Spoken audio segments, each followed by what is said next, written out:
Annyeonghaseyo! Nandito tayo sa Korea. Char!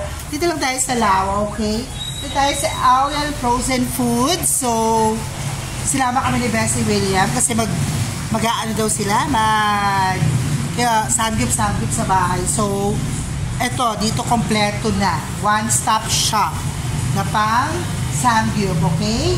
So, ready to grill, samgyup cellmates, hot pot, Korean products, frozen meats. Ayan. So, ayan ang store hours nila. Kita nyo yan. Ayan ang kanilang mga products. Okay? So, ayan. Ang sarap tingnan. So, pasok na tayo. Okay? Ay! Nandito pala kayo, Bess! Ito pala mga Bessie ko. Nagmay si Bessie. Maganda rin ang bantay. Gumagamit din. Parang gumagamit din ito ng mga Korean products. Hindi lang Korean, samgyup ang alam. Okay? So, ayan. Ang dami mura yung nila, kimchi. Yun o. So, may FB page sila. May FB page nila.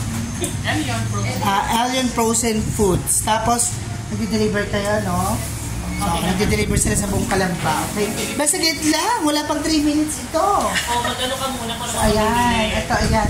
Ay, ito, ang sarap nito. Na-try na namin ito. Itong wagyu nilang itong cubes. Ano, Bessie? Best, ang sarap nito, diba? Na-try na natin ito, no? Sa school na ganito kami. Yan. Sa Banadero. Ayan. So, ang dami, ayan, no? Solo ka, ayan. Mahusay, yung mga meat nila. May pork, beef, and chicken.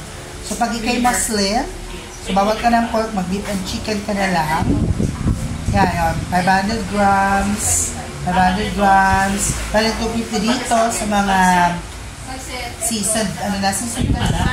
Marinated, hindi ako seasoned. Marinated ang pork nila. Yan, spicy pork barbecue pork belly. So, yan. Pwedeng lang, 250 grams para matry nila ka. Okay?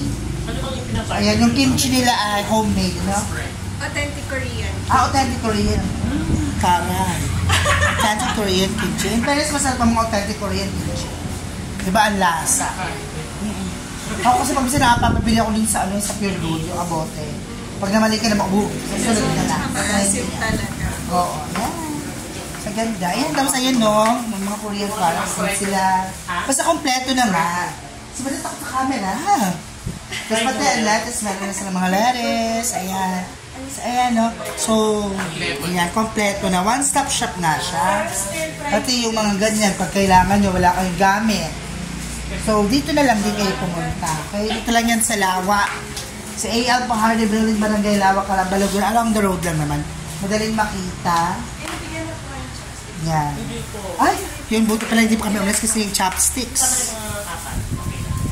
Basta magtitinidor ka lang din naman. Ayan. So, ayan. Ayan. So, kaya ayan. Kompleto talaga siya. Nakakatuwa. Di ba tagal na nito, Miss? Ayun, kasi last year yun, So, ibig sabihin, maraming tuwatang kayo. Kasi 3 years na. Okay, so mahusay.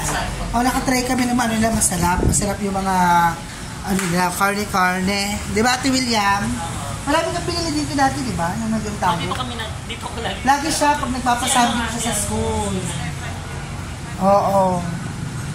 Paano yan? Si Sir. Lagay ko na kaya pangalan ni Bess. Kasi lagi siya nabili. Stakeholder na si Bess. Bye girl. Thank you so much. So dito lang yan. Happy New Year. So dito lang yan. Okay? So bye everyone. So ayan. Bye.